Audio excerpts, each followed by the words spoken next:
साथियों, जय भीम, नमो बुद्धाय, जय मूल निवासी। एक अरसे के बाद आज फिर मन हुआ कि आपसे गुफ्तगू की जाए, और इसकी एक ख़ास वजह भी है।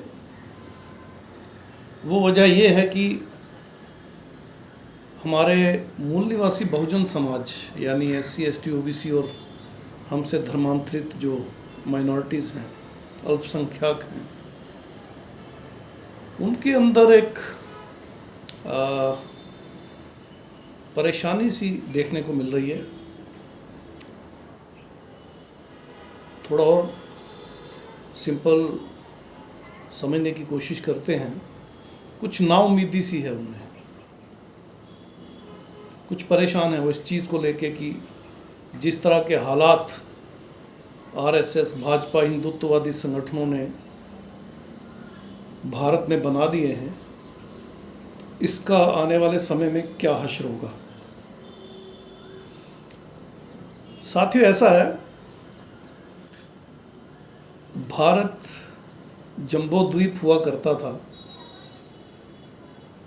तब से लेके अब तक भारत ने कई दौर देखे हैं। मूल निवासी बहुजनों का एक छत्र राज भारत जंबो द्वीप से भी बाहर तक चला गया। आज भी लगभग 60 के करीब देश बुद्धिस्ट हैं। हालांकि भारत बुद्धिस्ट नहीं कहा जा सकता।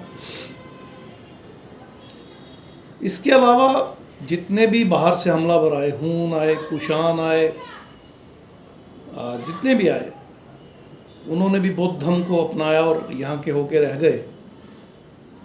यहाँ तक कि टर्की से जो हमलावर आए वो भी यहाँ की संस्कृति से प्रभावित रहे, मुग़ल आए वो भी प्रभावित रहे। सिर्फ एक वर्ग यूरेशियन विदेशियों का ऐसा इस देश में आया जिसने यहाँ की संस्कृति पे एक तरह से हमला किया। यानी वो हमलावर हो गया है ऐसा मैं कह नहीं सकता, क्योंकि 500 साल लगे उनको यहाँ इस्टेब्लिश होने में, और थोड़े थोड़े ग्रुप्स में वो बाहर से आए। तो ये कहना सही नहीं होगा कि वो हमलावर बन के आए या कुछ ही दिनों में उन्होंने या कुछ महीनों में उन्होंने पूरे भारत पे कब्जा कर लिया। आज भी पूरे भारत पर उनका कब्जा नहीं हो पाया है। हालांकि भारत के कई टुकड़े उन्होंने करवा दिए, मगर आज भी वो भारत पे कब्जा करने में असमर्थ हैं। तो साथियों, निराश होने वाली बात नहीं है। मुझे ऐसा लगता है वो सारे दौर जो जंबो द्वीप यानी इस पूरे भारत भूभाग पर और इसके आसपास जितने भारत से टूटे हुए देश हैं, उन पर जो असर उनका होना चाहिए था वो हुआ नहीं। आज भी अगर आप देखें तो मेजॉरिटी स्टेट्स पर हमारे मूल निवासी बहुजनों के ही चीफ मिनिस्टर हैं, कैबिनेट्स हैं। हाँ, केंद्र पे भाजपा का या और स्टेटों पे भाजपा का कब्जा है, RSS का कब्जा है। कांग्रेस भी उन्हीं की थी, आप भी उन्हीं की है, वो एक अलग बात है। तो साथियों, इसमें निराश होने वाली बात नहीं है, नाउम्मीदी वाली बात नहीं है। अब जो हालात RSS ने, भाजपा और हिंदुत्ववादी संगठनों ने बनाए हैं, ये हमें मजबूर कर रहे हैं कि हम अपने इतिहास, अपनी संस्कृति, अपनी बैकग्राउंड को अच्छी तरह से खंगालें और उसे जानें। यानी आज से 4100 वर्ष पहले तक मोहनजोदड़ो और हड़प्पा संस्कृति जो थी वो भी हमारी ही थी, मूल निवासी बहुजनों की थी। और उसके बाद का जो दौर है, मोहनजोदड़ो और हड़प्पा संस्कृति से चलती आ रही बुद्ध संस्कृति जो है, धम्म संस्कृति जो है, उसका दौर आगे भी जारी रहा। और जैसा कि हम सब जानते हैं, 563 BC में तथागत गौतम बुद्ध, जिन्हें हम कहते हैं, सुकीति उनका नाम था या गौतम उनका नाम था, उनका जन्म हुआ। और उसके वो आखिरी यानी 28वें और आखिरी बुद्धिस्ट बुद्ध हुए हैं। 27 उनसे पहले हो चुके थे, वो 28वें थे। और जो जीवन का सत्य खोज कर उन्होंने हमें दिया, वो आज भी उतना ही तार्किक है, आज भी उतना ही रेलेवेंट है। हालांकि उस समय यहाँ पे ये यूरेशियन विदेशी नहीं थे, ब्राह्मण नाम भी इन्होंने हमारी धम्म लिपि से ही लिया है, भमन समन से ही ब्राह्मण इन्होंने खुद को कहा। ओम श्री जितने भी इनके संस्कृत के शब्द हैं या हिंदी में इन्होंने बाद में 1200 साल पहले जो हिंदी आई, 1800 साल पहले संस्कृत आई, उसमें जितने भी शब्द हैं वो सारे पाली से ही आए हैं। तो ये उस वक्त नहीं थे, इसलिए इनके साथ उनका कोई वार्तालाप नहीं हुआ। जितनी भी बातें बुद्ध के साथ जोड़कर ये बताते हैं सब झूठ है, क्योंकि बुद्ध का कोई भी वार्तालाप इनसे नहीं हुआ। वो जो बमन लोगों से हुआ, जो बुद्धिजीवी वर्ग से हुआ, वो यहीं का मूल निवासी बुद्धिजीवी वर्ग था। जैसे आज कोई प्रोफेसर क्लास में पढ़ाता है और विद्यार्थी प्रश्न पूछते हैं, तो विद्यार्थी विद्यार्थी है। बाद में आज से 2000-4000 साल बाद कोई बाहर का आके यहाँ बस जाए और अपने आप को विद्यार्थी कह के ये साबित करने की कोशिश करे कि 2022 में कोई प्रोफेसर जब क्लास लेता था तो हम उससे तर्क करते थे, तो गलत बात होगी। ऐसे ही बुद्ध के समय में ये ब्राह्मण नहीं थे, जो आज के ब्राह्मण यूरेशियन विदेशी हैं, ये नहीं थे। ना ही ईश्वर का कोई कंसेप्ट था। क्रिश्चियनिटी जिसको हम कहते हैं वो भी तब नहीं थी। जीसस क्राइस्ट का एरा उसके 600 साल बाद का है। इस्लाम का एरा, हज़रत मोहम्मद पैगंबर जी का एरा करीब 1000 साल बाद का है। इसी तरह सिखिज़म भी 550 साल पुराना है। तो बहुत सारे धर्म और ईश्वर के कंसेप्ट जो आए हैं वो बाद में आए हैं। तथागत गौतम बुद्ध के समय में ना तो धर्म थे ना ही ये ईश्वर थे। कुछ और इस तरह के पंथ थे, जैसे आजीविका जिनको आज अब जैनी कहते हैं, या और 6 और थे, करीब 8 के करीब कुल मिला के वहाँ पे पंथ देखे जाते हैं उस समय में। तो वो सब मूल निवासी बहुजनों के ही थे। करीब 12वीं शताब्दी तक पाली भाषा, धम्म और बुद्ध संस्कृति जो है, धम्म संस्कृति जो है, श्रमण संस्कृति जो है, वो भारत में डोमिनेट कर रही थी। तुर्कियों के हमले जब हुए तो उसके बाद कुछ हालात बदलने लगे। हालांकि 8वीं शताब्दी में जो है बुद्ध को शिव बनाने का षड्यंत्र रचा गया, शैव मत की शुरुआत हुई। और 11वीं शताब्दी में बुद्ध को विष्णु बनाने का षड्यंत्र, वैष्णव मत की शुरुआत हुई। और 13वीं शताब्दी में बुद्ध और माँ तारा जो बुद्धिस्ट आइकन थी और अलोकेतेश्वर बुद्ध जो मूर्तियाँ थी, उनको महिला यानी शाक्त मत की शुरुआत हुई, शक्ति जिसे आज कहा जाता है। तो ये षड्यंत्र जो है करीब 1800 साल पहले आए इन यूरेशियन विदेशियों ने, और 1800 से 500 साल पीछे ये आना शुरू हुए। यानी 2300 साल पहले इनके आने की कुछ आहट सुनाई देती है, और 1800 साल तक ये यहाँ पर बसते गए। और उसके बाद 8वीं शताब्दी में बुद्ध को शिव जी, और 11वीं शताब्दी में बुद्ध को विष्णु, और 13वीं शताब्दी में बुद्ध और माँ तारा को शक्ति यानी शैव मत, वैष्णव मत, और उसके बाद शाक्त मत जो है, इसकी इन्होंने शुरुआत की। तो ये हमारी संस्कृति पे हमला था। बुद्ध के स्टैचूज़ को और बुद्ध के जो स्तूप थे उनको लिंग से जोड़ना, यानी एक इंद्री से जोड़ना, यानी एक सेक्स ऑर्गन से जोड़ना, ये पहला षड्यंत्र था जो 8वीं शताब्दी में केरला में जन्मे शंकराचार्य ने किया। और 11वीं शताब्दी में तमिलनाडु में पैदा हुए रामानुजाचार्य ने बुद्ध को वैष्णव मत यानी विष्णु का अवतार घोषित करने की कोशिश की। तो ये हमारी संस्कृति पे हमला था, बुद्ध धम्म पे हमला था।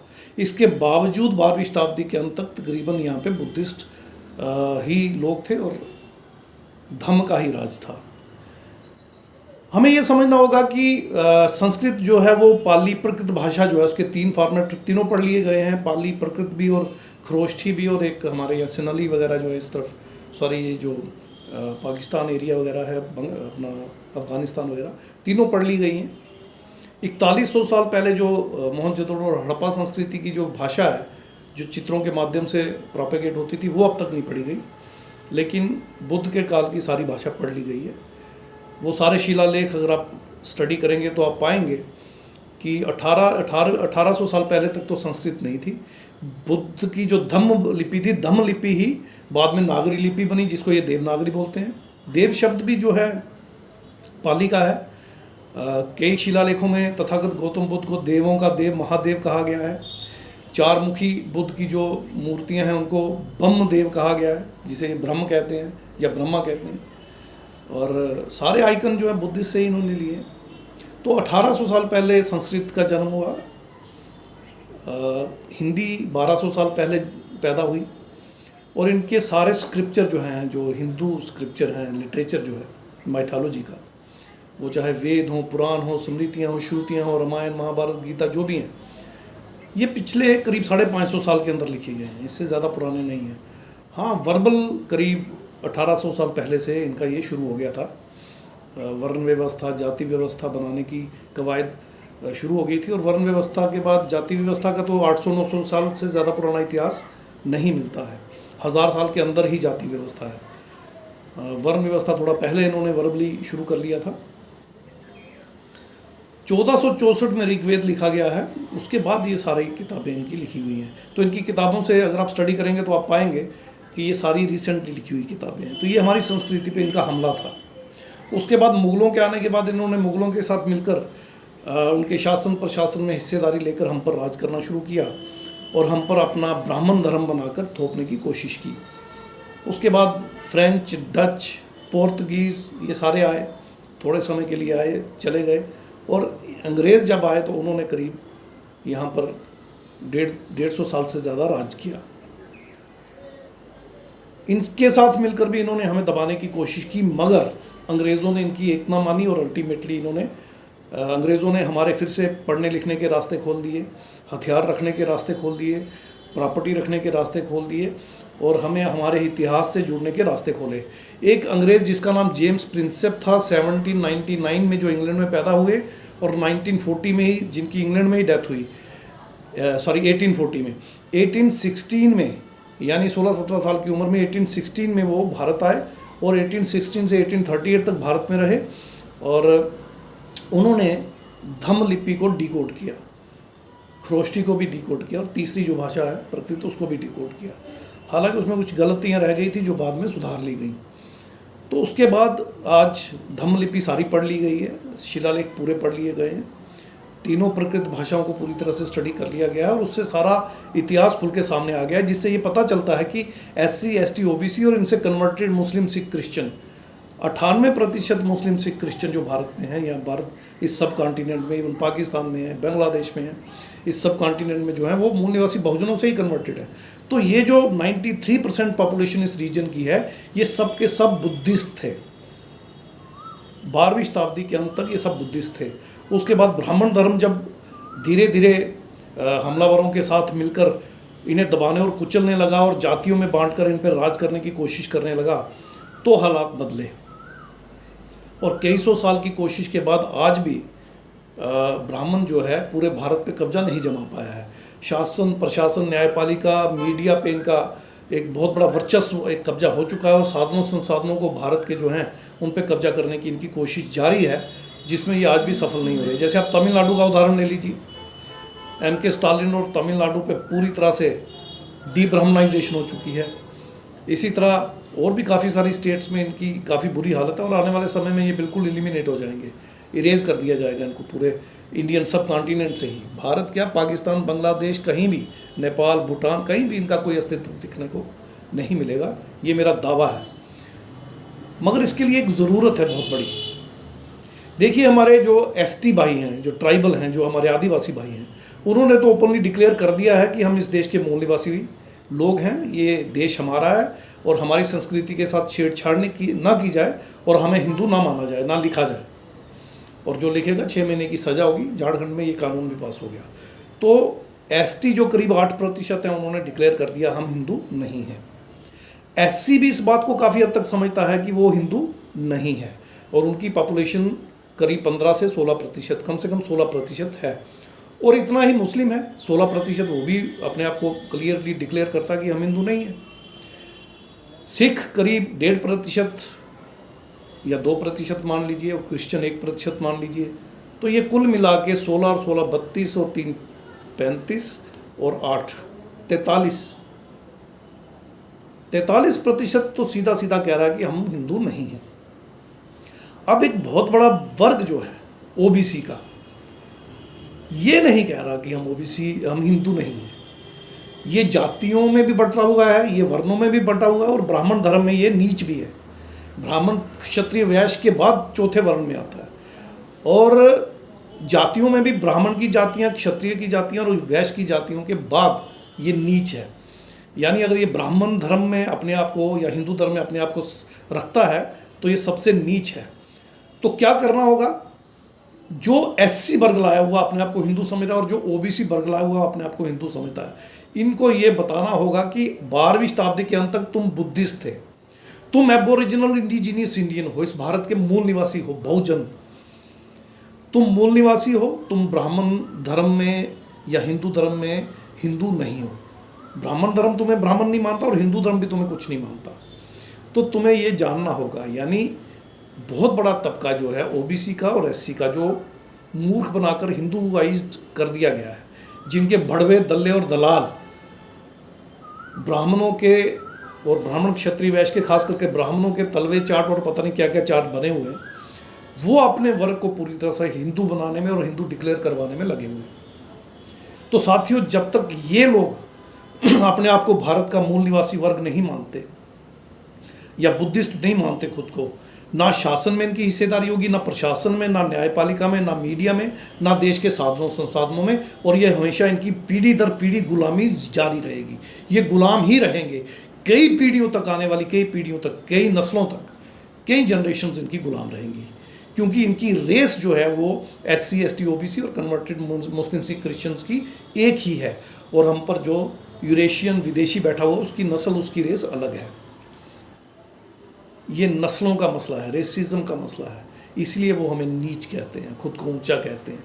वो ऊंचे हैं नहीं और हम उन्हें ऊंचा मानते हैं, इसलिए हम नीच हैं। हम नीच हैं नहीं, हम सिर्फ देश के मूल निवासी बहुजन ही नहीं, हम इस देश के शासक भी हैं। 12वीं शताब्दी के अंत तक हम ही रूलर थे, और उसके बाद मुगलों के आने के बाद भी हम काफ़ी हद तक रूलर रहे। इवन उसके बाद भी, इवन अंग्रेज़ों के आने के बाद भी, इवन अभी जब 1947 में तथाकथित आज़ादी मिली, यानी हस्तांतरण सत्ता का हुआ, तब भी आप देखिए बाबा साहब को बाहर भेजने वाले दोनों राजे, सियाजी राय गायकवाड़ और छत्रपति शाहू जी महाराज, दोनों तो ओबीसी से थे। ये सिंधिया फैमिली भी तो ओबीसी है। तो हम अभी तक यहाँ इस देश के रूलर थे, हैं और रहेंगे। और आने वाले वक्त में जब ओबीसी एससी को ये बात समझ में आ जाएगी कि हम हिंदू नहीं हैं, हम ब्राह्मण धर्म में कहीं स्टैंड नहीं करते, हम यहाँ के मूल निवासी बहुजन हैं, और हम बेसिकली बुद्धिस्ट थे, हम फिर से बुद्धिस्ट बने या नास्तिक बन जाएं, और जो कन्वर्टेड माइनॉरिटी के हमारे लोग हैं उनसे हम सांझ कर लें, तो हम फिर से इस देश के शासक वर्ग बन जाएंगे। और जब हम इस देश का शासक वर्ग बन जाएंगे तो इस देश के शासन, प्रशासन, न्यायपालिका, इस देश के प्रचार प्रसार तंत्र, मीडिया और इस देश के सभी साधनों संसाधनों पर सिर्फ और सिर्फ हमारा कब्जा होगा। और फिर से हम अपनी श्रमण संस्कृति को इस देश में लागू करेंगे, और फिर से भारत एक बार सोने की चिड़िया बनेगा, और इसकी वही बुद्धिस्ट संस्कृति, ग्लोरियस संस्कृति वापस आ जाएगी। और पूरे दुनिया को जैसे हमने एक रोशनी दिखाई है, वो रोशनी दिखाने के लिए हम फिर से एक बार तत्पर रहेंगे, यानी दुनिया को लीड करेंगे। सारी साइंटिफिक रिसर्च भारत में ही होगी, और जितना विदेशों में साइंस ने, रीजनिंग, लॉजिक ने तरक्की की, उससे कहीं ज़्यादा आगे हम फिर से निकल जाएंगे। क्योंकि हमारी विरासत तार्किक है, हमारी विरासत साइंटिफिक है, साइंस है। हमारी विरासत जो है वो बहुत ग्लोरियस है, बहुत शाइनिंग है। एक बार फिर से शाइनिंग और राइजिंग इंडिया बनाने के लिए, भारत को विश्व गुरु बनाने के लिए आइए अहद करें, कसम खाएं, शपथ लें। आइए लेट्स प्लेज आवरसेल्फ कि हम भारत को एक बार फिर बुद्ध में भारत बनाएंगे, फूले शाहू अम्बेडकरी विचारधारा को इस देश में लागू करेंगे, और फुले साहब का और बाबा साहब का जो सपना था भारत को बुद्ध में बनाकर फिर से मूल निवासी बहुजनों को इस देश का शासक वर्ग बनाना, आइए उस सपने को साकार करें। उम्मीद है आपको मेरी बात समझ में आई होगी। इन्हीं शब्दों के साथ और ये कहते हुए कि प्रोफेसर डॉक्टर राजेंद्र प्रसाद सिंह, राजीव पटेल जी इनकी किताबें पढ़ें ताकि आप इतिहास को सही से जान सकें। इन्हीं शब्दों के साथ जय मूल निवासी साथियों।